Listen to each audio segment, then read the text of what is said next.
Itu.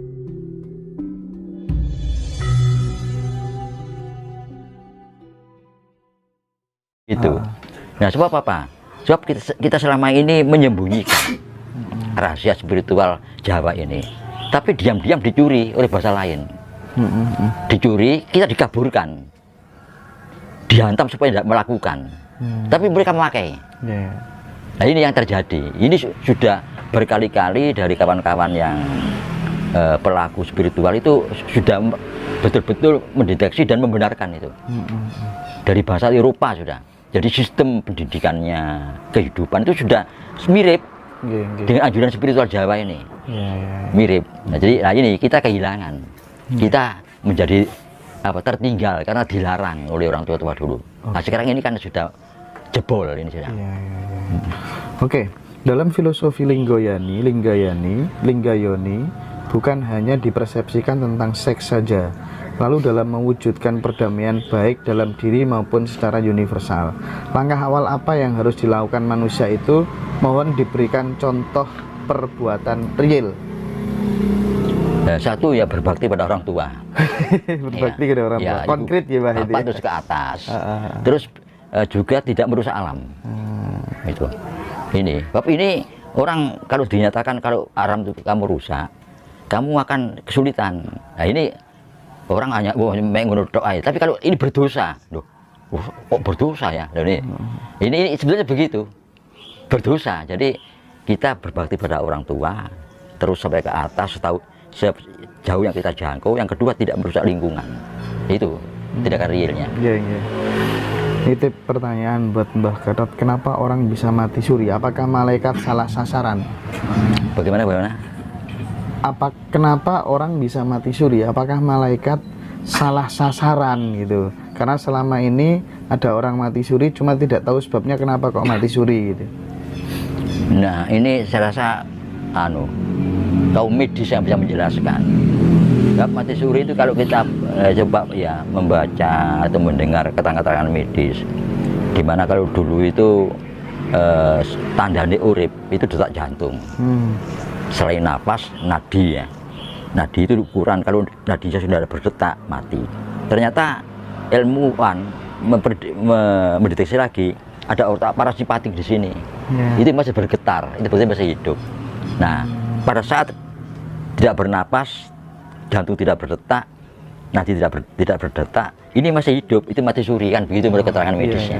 Ya belum waktunya mati memang. Belum waktunya mati ya. Belum waktunya mati. Oke. Sebelum ada Islam di Jawa kan udah memiliki keyakinan, Mbah. Lalu bagaimana cara menggabungkan antara agama Islam dan keyakinan Jawa kita? Karena Muhammad katanya juga penyempurna sebelum nabi-nabi yang terdahulu gitu. Terus kenapa semua nabi itu kok mayoritas laki-laki, nggak ada nabi perempuan? Memang sebelum agama masuk kita sudah punya paham agama, paham ketuhanan ya. Makanya pada saat awal-awal bangsa asing masuk dengan membawa ajaran ketuhanannya Hindu dan Buddha, lantas terjadi benturan di sini Hindu, Buddha dan lokal. Akhirnya muncullah emputan tular. Untuk mendamaikan itu timbul aliran Buddha Siwa Wisnu atau Buddha Jawi Wisnu. Nah, ini ajaran Buddha, Wisnu itu adalah Hindu dan Jawi. Nah, Buddha Jawi Wisnu ini atau Siwa Buddha. Kalau emputan tular mengatakan Siwa Buddha, menyatukan antara Buddha dan Hindu, bukan berarti menyatukan ajarannya, tidak menyatukan religinya, ternyata sama. Tandana dalam Memangrowa itu. Nah, Ikam Saputra Baudawa Danti. Jadi itu maksudnya bahwa ternyata sama. Ini yang disampaikan di emputan tular. Sebetulnya merupakan satu, orang mengatakan sinkritis ya, antara Buddha Jawi Wisnu. Di sini ada Jawinya. Nah, juga di Islam ada Islam Kejawen.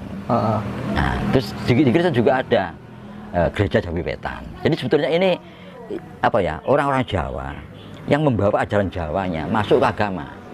Nah, sehingga diketemukan. Nah, kita seperti itu. Tapi sebetulnya kalau kita kaji betul, bukan sinkritis ini, melihat agama dari kacamata Jawa, dengan pisau Jawa membedahnya itu. menganalisa, mengupas dengan pisau Jawa, bukan pisau India, kalau Hindu dan Buddha, tapi dengan pisau Jawa, mengupas dengan kacamata Jawa, sehingga timbul Buddha Jawi Wisnu. Nah, itu artinya bukan sinkritis ini. Juga Islam Kejawen, bukan sinkritis. Melihat Islam dari kacamata Jawa. Nah, apa yang di sini yang berbeda? Kerukunan lagi. Persatuan dan kesatuan bangsa ini yang dijaga betul oleh bangsa ini. Sebab kalau tidak terpecah, benturan, kita yang rugi. Makanya diusahakan ajaran mesti kerukunan.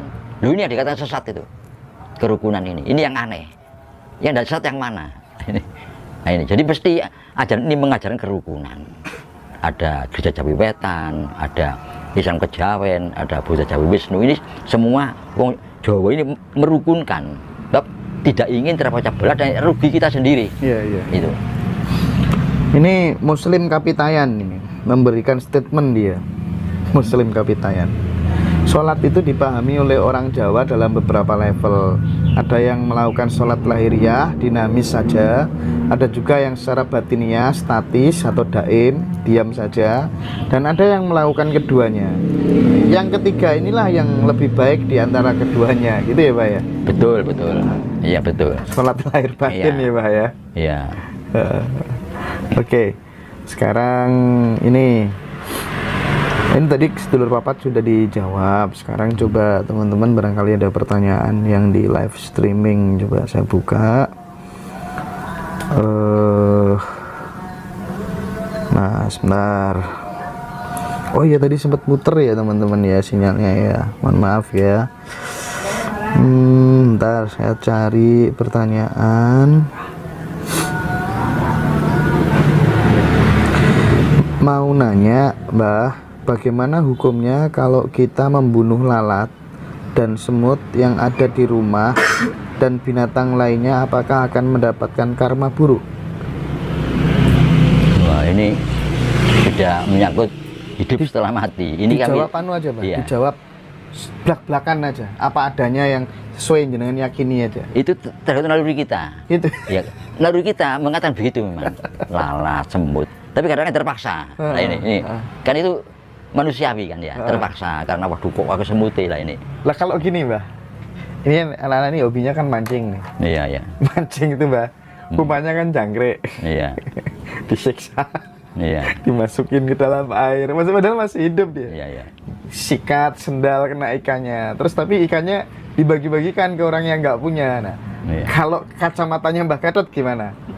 Iya. Ada efek nggak? Ada efek ya untuk kehidupan? Nggak bisa menilai itu. Nggak bisa, iya. Itu pribadi kok itu. Nggak bisa perasaan. Ya perasaan nggak apa-apa, nggak apa-apa. Mau itu, jangan bilang jangkrik, ya ikannya itu. Dikejerot di sini ya, jadi lorong ini. Jadi itu pribadi, nggak bisa. Iya juga ya Pak ya. Itu kembali ke dirinya masing-masing ya Pak ya. Betul.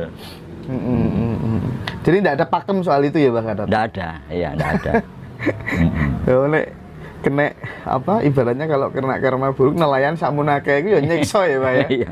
Iwak urip-urip dikek nang jero kulkas langsung ya. Kasih es langsung ya.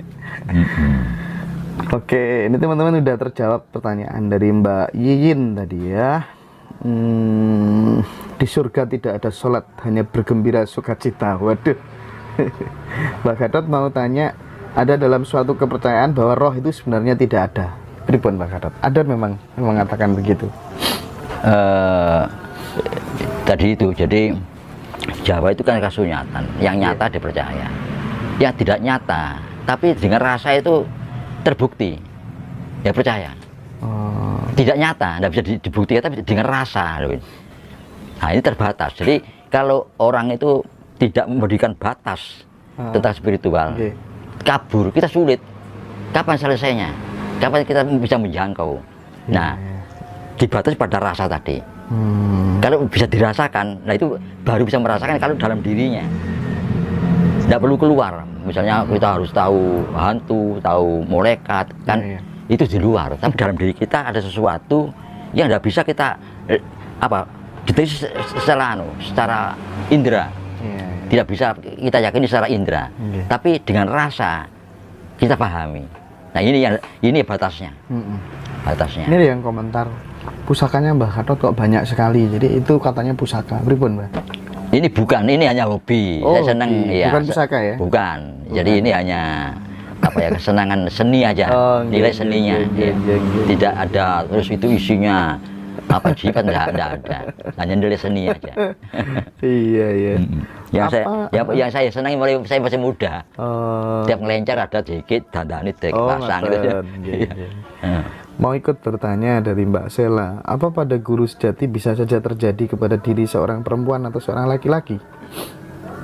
Ya semuanya manusia sama. Semua manusia Iya, sama, iya. potensinya sama ya. Iya. Cuma tadi udah diterangkan tadi ya, Iya. nggak boleh kemudian meditasi, pengen bertemu guru sejati. Iya. Kalau versi Kasamurnan nggak boleh begitu ya, Mbak? Nggak Ya? boleh, nggak boleh. Nah, ini sekedar komentar aja. Guru sejati adalah diri kita, belajar dari alam, belajar dari sebuah pengalaman. Oke. Oke lah. Mungkin Mbak Gatot mau memberikan apa closing statement apa begitu sebelum diakhiri, karena ini sudah nggak ada pertanyaan. Iya, ya. Terima kasih atas komen-komennya yang mendukung dan sebagainya. Dan terima kasih kembali kepada kalau betul-betul ingin belajar ya lakukan saja apa yang diketahui, yang dipahami, dilakukan tanpa harus berteori dulu.